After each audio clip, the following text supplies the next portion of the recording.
Morning, everyone. It's a beautiful morning to be able to be together, to be able to share this space. And my prayer and wish is that Hashem should be able to give me the words to be able to inspire and to help you reflect, and that you should be able to be, as we say in Yiddish, der Herr. In Yiddish, there's a word Herr means to hear, and der Herr means to hear and internalize. So you should be able to feel across the screen these words and internalize them. Today is Rosh Chodesh Tammuz, very special day, the beginning of a new month, the month of Tammuz. It's also a few days before the third of Tammuz, Gimel Tammuz, which is the anniversary of the passing of the Rebbe. I'm not sure I'll be able to to speak about the Rebbe today, uh, but I wanted to acknowledge that, and I definitely will be posting and will be having various online conversations as we approach this weekend, which will be the third of Tammuz.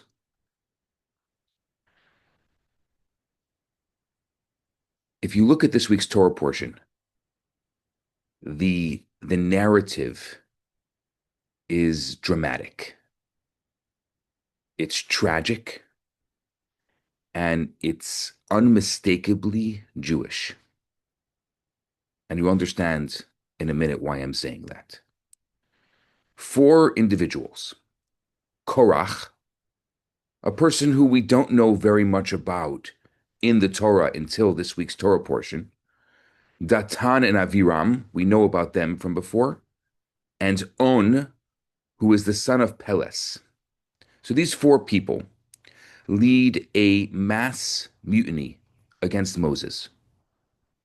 Moshe, is the leader of the Jewish people, and his brother Aaron, is the high priest. The Torah records the following. It says, they gathered together against Moses and against Aaron and said to them, is it too much for you? The entire community is holy, and God dwells among them. Why do you exalt yourselves over the congregation of God? Why are you better than us? Everyone is holy. Everyone is amazing. Everyone is beautiful. Everyone is a leader. There were so many jokes over the years. There's one very famous one, I believe, with Golda Meir and Henry Kissinger. And Henry said, I don't understand the big deal. There's 300 million people in the US. And she said, you may have 300 million people, but I have 3 million presidents. This is the story. It's a story that is so Jewish. Everyone's in charge. Why do you think you're better than me? Why do you think that you're the boss? I'm the boss. We're all the boss. Moses responds to Korach in brief and moving words. He attempts to persuade Korach. Now, Korach also happens to be his first cousin. And Aaron was appointed to his position by the instructions of God. So it may look like to Korach that this is nepotism. Oh, you chose your brother over your first cousin. But there's no nepotism here. This was God's decision. And then the Torah continues to tell the story. Then Moses sent word to summon Dathan and Abiram. These are two of the others that were rebelling against him. But they said, we won't come. We won't come. Is it not enough that you, saying to Moses, brought us out of Egypt, the land flowing with milk and honey, just to kill us in the desert? What right do you have to set yourselves above us? And even if you would gouge out our eyes, we shall not come. Even if you would gouge out our eyes, we're still not coming. These, these bold, these vicious words. Dathan and Abiram, they won't surrender. They're determined. They're going to team up with Korach, and they are going to overthrow Moses and Aaron. As usual, in the desert, God intervenes and decides to wipe out the rebels who are attempting to invalidate Moses as the leader of the Jewish people and the communicator of God's law. And God instructs Moses to announce to the entire community to withdraw from the group of Korach, Dathan, and Abiram because a tragic fate awaits them. But before he moves to execute what God said, the Torah adds what I think is a unexpected scene in the narrative. The Torah says, Moses stood up and went over to Dathan and Abiram.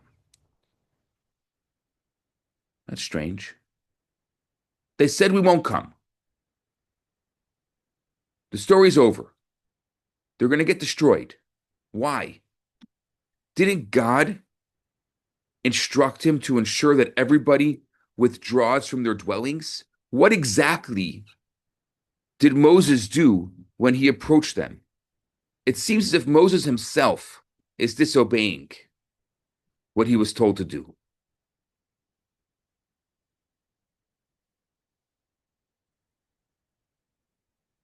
And the text leaves the answer to our imagination. But I think the message is clear. Moses was attempting one last time to persuade Dathan and Abiram to terminate their crusade. He made one last attempt to save their lives. Obviously, it didn't work. They wouldn't be moved. But he tried. He tried one last time. He stood up and went over to them. The Talmud comments on this scene. And it says, from here we learn that you should never keep up a quarrel. Don't continue fighting. So here's the question. Everybody good? You're following this? Don't worry. I know you're waiting. You're always waiting. What's the lesson? The lesson's coming. But here's the question. Must we derive this noble injunction from this incident? Hasn't the Torah already explicitly said, you shall not hate your brother in your heart. You shall love your fellow as yourself. It's pretty straightforward. So don't we learn already that we should never maintain a quarrel? We should never perpetuate a dispute? That we should always attempt to eradicate strife? Why would the Talmudic sages feel compelled to derive this injunction from a particular, I would say, ambiguous verse? Moses stood up and went over to them. It's not straightforward. It's just a random fact. I mean, people stand up and walk over to people all the time. What's the big deal? To understand this, we have to examine the profiles of these two people. Who were Dathan and Abiram? Because we know them. On, the son of Peles, we never heard of him before. Korach, we knew he existed because he's Moses' first cousin, but we don't know very much about him. But Dathan and Abiram, we know a lot about them. The Torah actually tells 4 different incidents about these two men. And I think these 4 incidents are enough material to capture the nature of their relationship with Moses. The first incident happens at the beginning. At the beginning of the Exodus, this takes us back 70 years to Moses' youth. It says in the Torah, now it came to pass in those days that Moses grew up, right? Moses lived in the palace. He was raised by the daughter of Pharaoh, Batya. He grew up and he went out to his brothers and he looked at their burdens and he saw an Egyptian man striking a Hebrew man of his brothers. And he turned this way and that way and he saw that there was no person present and he struck the Egyptian and he hit him in the sand. He killed an Egyptian as a young man. He went out a second day, the Torah says, and there were two Hebrew men quarreling. And he said to the wicked one, why are you going to strike your friends? And the man retorted, who made you a prince and a judge over us? Do you plan to slay me as you have slain the Egyptian? Moses became frightened, and he said, indeed, this matter has become known. Who were the two Hebrews that were quarreling with each other? The Talmud says that these were Dathan and Abiram. All these years earlier, the two people who saw Moses striking the Egyptian and later called him out and said, who made you a man? Who made you a prince? Who made you a judge over us? These were the same two people in this week's Torah portion who are quarreling again. That's incident number one. Number two, the second incident happens right after the Exodus, right after they left Egypt, and the heavenly manna begins falling daily. The Jewish people lived in the desert on manna. Moses says to the Jewish people, let no one leave over any until the morning. But the Torah says that some of the people did not obey Moses and left some over until the morning. And it bred worms and became putrid. And Moses became angry with them. Who were these men that betrayed Moses' instruction? The Midrash says, from the wording yet again, these were Dathan and Abiram. The people who didn't listen to Moses with the manna, again, these same two people. Incident number three occurs a year later when the spies returned. Last week's Torah portion. The spies returned from the Holy Land and they start dissuading the Jewish people from the motivation and the willingness to conquer and to settle the land. And it says there, and we spoke about this last week, that the people wept that night. And all the children of Israel murmured against Moses and Aaron. And the entire community said to them, if only we had died in the land of Egypt. Why is God bringing us to this land to die by the sword? And then one man said to his brother, let us appoint the leader and return to Egypt. And exactly who was this one man who spoke these words to his brother? Yes, you got it right. Dathan and Abiram. And now the fourth incident. This story right here, the one that I just told you. How Dathan and Abiram not only rejected Moses, but they called him a killer and they wanted to rebel against him. So I think we don't have to have an imagination to paint a fairly accurate picture of these two people. They were not idealistic adversaries, disputing Moses for ideological reasons.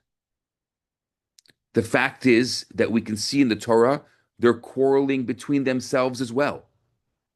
Nothing to do with Moses. They weren't driven by envy, seeking the power, the prestige of Moses, because they fought Moses well before he became a leader. So who are these two? These Dathan and Abiram, it appears, were rabble-rousers. They wouldn't miss an opportunity to fight Moses, even if they stood to gain nothing. They were forever determined to undermine Moses, to undermine his authority. They even had the audacity of suggesting that Moses was a killer and that he would poke their eyes out as though he were a sadist. Dathan and Abiram, at least to me it seems, they despised Moses because he was their opposite, because he stood for everything they loathed. And so I think it's astonishing that after all these incidents, after an animosity that persisted for close to 70 years, and even after God instructed Moses to ensure that everybody departs from their midst, after all of that, 70 years of fighting with these two people, 70 years of them being his adversaries, what does Moses do? One last time. Think about it. Think about if you had somebody who hated you over and over again for 70 years, and you were ended up in the same room as them, what would you do? Would you ignore them? Would you try not to make eye contact? Would you maybe not even show up to the event knowing that they would be there? What would you do to someone who you never asked for? You never asked them. You never did anything wrong to them. They're just your adversaries. They're just a pain in the you know what to you over and over and over again. What would you do? What does Moses do? Moses stood up and went over to Dathan and Abiram to try to change their minds, to try to assuage their ire against him. This makes no sense. I think I could imagine some Jews suggesting to Moses that his behavior as the leader of the Jewish people was humiliating. I mean, someone must have said to him, you know, Moses, these guys loathe you. For 7 decades, they haven't missed an opportunity to campaign against you. Even as if you invited them to discuss peace, they responded with nasty words, Moses. I mean, for the sake of your dignity and as the leader of the people, it's below you, it's beneath your dignity to approach them. Someone must have argued, don't be kinder and wiser than God. If God commanded you to stay away from them, stay away. And I think here we are allowed a glimpse into what made Moses the great Moses. I think here we encounter the gigantic heart of Moses, his dedication, his loyalty, his love to every single member of his people knew no bounds. Even his fiercest and lifelong enemies were engaged in an intense battle against him, and he would not give up the chance of seeking peace, of trying to save their lives. So ultimately, in this verse, that Moses stood up and went over to Dathan and Abiram, I think this demonstrates to us why the mutiny against Moses was so profoundly wrong. Because it was Moses' uncompromising identification with his people, no matter to what depths they may have fallen, that made him qualified to have the power that he had. Only a human being so selfless, a human being so humble, can be trusted with so much power. Moses' extraordinary dedication to his people turned him into the greatest Jewish leader of all time. And now I want to go back to that Talmudic passage, I think we can understand it a little more. The Talmud says, from here we learn that one should never keep up a quarrel. So the biblical instruction, you shall not hate your brother in your heart, or you shall love your fellow as yourself. It suggests that you shouldn't foster animosity in your heart. You should expose and deal with your grudges, and ultimately learn to love your fellow human being. Since on a deeper soul level, we're all the children of one God. But how about when you feel that somebody really has issues with you? Or maybe somebody is addicted to the hate. What about when you can justly assume that no matter what you will do, this person will never change? Why not ignore them? Why not write them off? Why not accept that this is just the fact of life and you cannot control someone else? Use iMessages. This is what I can do. I can only do what I can do. I can't control what you're going to do. Why not just make peace with it? You're going to be in war for the rest of your life with that person. I think this is what Moses taught us with that random little moment when he stood up and went over to Dathan and Abiram. He taught us to never keep up a quarrel, despite the fact that he could have rightly assumed that his adversaries would not change their position. He didn't allow any assumptions based on past experiences. He didn't allow anything to stop him from his peace efforts, even though he knew historically who these people were for 70 years. Moses also knew that fighting and animosity amongst Jews was a malignant disease, and he wouldn't give up the slightest opportunity to stop it. In the Tanya, Rabbi Shner Zalman of Liadi, in chapter 12, he says that each and every soul contains within it something of the quality of our teacher Moses. This means that we too, each of us, through Moses, through his lessons and teaching, we are empowered to emulate his example, at least in some small fashion, to become comfortable with disunity, with fragmentation, is a tragedy.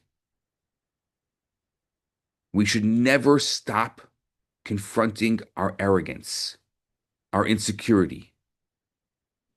We should never stop striving for peace, even with people that we can easily write off. And to be sure, if you weren't sure about this before, even if someone is endangering someone's life, causing damage, and you have to create the proper boundaries and stop the abuse and the evil behavior at all costs. But even if that's what you have to do in that situation, never allow your idealism to allow innocent people to suffer. Whatever we can do to help people change, and whatever we can do to generate peace and love, even like Moses, if it requires extreme humility, if it requires extreme sacrifice, it's still well worth it. And so my blessing to you today, it's a hard call. I think We all have a little Dathan and Abiram person, and we all have a little Moses within us, and we all have free choice, and we can choose how to react. We can choose to ignore. We can choose not to face the fire. And all those may be choices that we've made for many years. It could be we made those choices for 70 years. It could be that we've made those choices for so many years that we don't even know another choice. So my blessing to you is that we could look at this story and ask ourselves, is there another way? We don't have to become aggressive when we confront someone. Moses didn't become aggressive with them. He just stood up and went over to them. You can't control what Dathan and Abiram are going to do. And at the end, they met their demise. The punishment still happened. It was futile. But what was Moses left with? They were gone. And Moses was left knowing that he really tried everything possible. No regrets. Isn't that a beautiful thing? Living your life with no regrets. And that's my final blessing to you. Live your life with no regrets. You can't control the other person, but at least you can control yourself, hopefully, most of the time. And live your life with no regrets. And with that, I wish you a beautiful day, a beautiful Rosh Chodesh, the beginning of a new month, a beautiful Shabbat. And this is a very special Shabbat. And may Hashem be able to see that this Shabbat be the Shabbat that through our making these small changes, or maybe even big changes in our life, that Hashem could see these changes, and Hashem can make these small changes and big changes in the world and bring an era of true peace to this world, an era that is needed so desperately right now.